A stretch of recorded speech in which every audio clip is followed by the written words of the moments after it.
Setelah amandemen keempat, rakyat tidak lagi menjadi pemegang saham langsung. MPR kehilangan fungsinya sebagai Board of Director. Hasilnya, manajemen negara berjalan seperti korporasi tanpa dewan pengawas.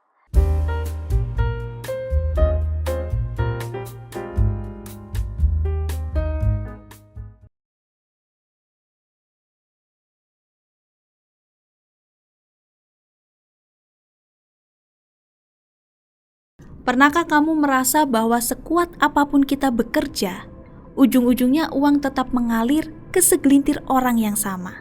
Bahwa dimanapun kita belanja, isi pulsa, bayar tol, ambil pinjaman, atau bahkan membayar pajak, selalu saja ada nama-nama besar yang menikmati hasil akhirnya. Banyak yang bilang bahwa itu karena oligarki, seolah-olah oligarki adalah monster yang muncul begitu saja tanpa campur tangan mereka yang memerintah. Padahal, oligarki bukan penyakit, melainkan produk dari kegagalan sistem pemerintahan kita sendiri. Lebih parah lagi, kegagalan itu disengaja dan dipelihara. Sebab selama rakyat sibuk menyalahkan oligarki, para pejabat bisa bersembunyi di baliknya, menutupi fakta bahwa mereka sendiri yang membuat jalan bagi oligarki untuk tumbuh dan berkuasa.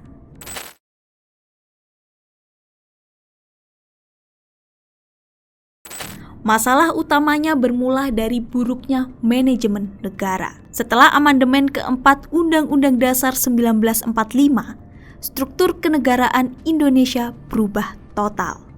Dulu, Majelis Permusyawaratan Rakyat (MPR) berperan seperti dewan direksi dalam perusahaan besar yang mengawasi presiden yang diibaratkan sebagai CEO, agar tidak sewenang-wenang. Rakyat diibaratkan sebagai pemegang saham negara. Namun, setelah amandemen keempat, rakyat tidak lagi menjadi pemegang saham langsung. MPR kehilangan fungsinya sebagai Board of Director. Presiden tetap menjadi CEO, tetapi kini tanpa pengawasan efektif. Hasilnya, manajemen negara berjalan seperti korporasi tanpa dewan pengawas. Sistem menjadi tumpul, arah pembangunan tidak jelas, dan kekuasaan ekonomi mudah dikuasai oleh kelompok yang punya modal besar. Ketika negara gagal berperan sebagai pengelola yang efektif, korporasi yang sebenarnya justru mengambil alih.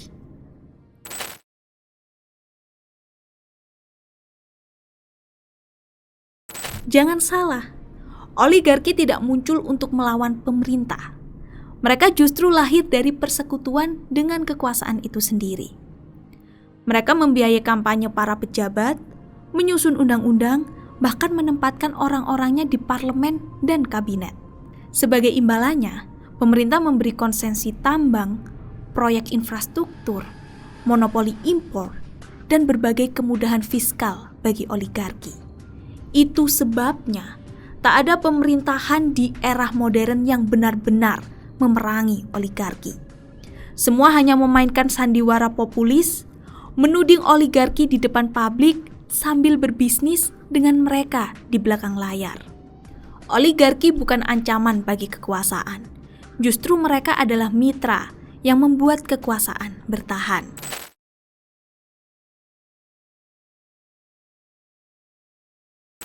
Dalam kondisi ini, rakyat tidak lagi menjadi pusat kebijakan. Pajak dinaikkan, subsidi dikurangi, tapi keuntungan perusahaan besar tetap dijaga. Aset negara yang seharusnya dikelola untuk kesejahteraan publik malah dijadikan portofolio di bawah Kementerian Keuangan yang bernilai triliunan rupiah. Tapi tak terasa manfaatnya bagi rakyat kecil. Negara yang seharusnya menjadi pelayan rakyat kini berubah menjadi manajer bagi kepentingan modal. Kemenq mengelola aset, bukan kesejahteraan. Badan usaha milik negara berorientasi pada laba, bukan pelayanan publik. Justru sekarang malah menjadi merugi. Dan pemerintah sibuk mengejar investasi asing, sementara warganya menjadi buruh di tanah sendiri.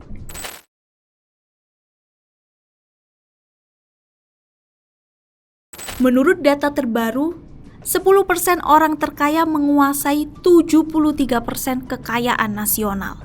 Sementara 1% teratas menggenggam lebih dari setengah total kekayaan Indonesia. Rakyat dan pemerintah berebut sisa 27% yang masih tersisa. Ironisnya, negara sering bersembunyi di balik retorika kesejahteraan sosial. Padahal mereka tahu sistem ekonomi yang mereka rawat hanya memperkaya 1% elit. Ketimpangan bukan kecelakaan, melainkan ia adalah hasil dan desain pemerintahan. Ketimpangan bukan kecelakaan, melainkan ia adalah hasil dari desain pemerintahan.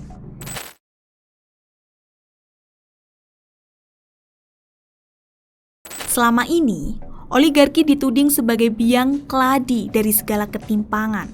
Padahal, oligarki justru berfungsi sebagai kambing hitam yang sempurna. Rakyat memarahi mereka, bukan pemerintah. Media sibuk membahas konglomerat, bukan sistem.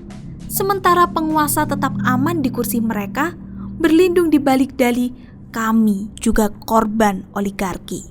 Padahal kebenarannya sederhana.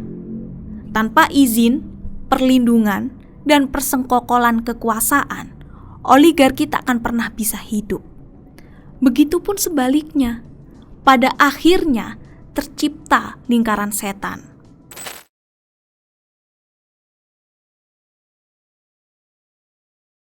Oligarki kuat karena negara gagal, dan negara gagal karena rakyat kehilangan kendali.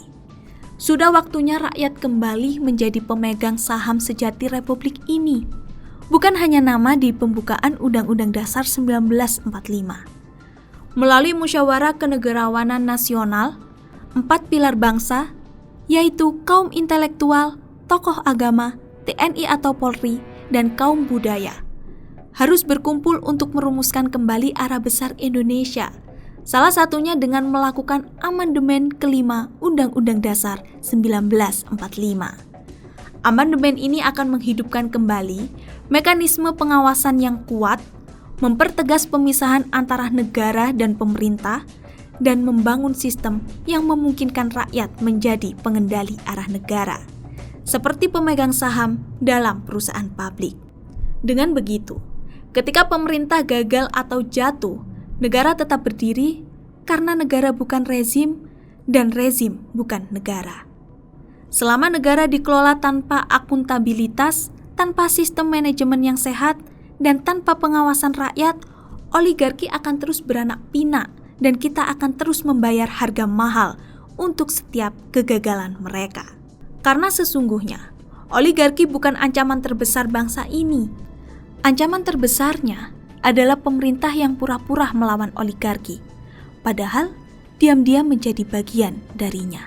Itu tadi video dari kami. Jangan lupa like, comment, and subscribe. Dan kami Partai X pamit.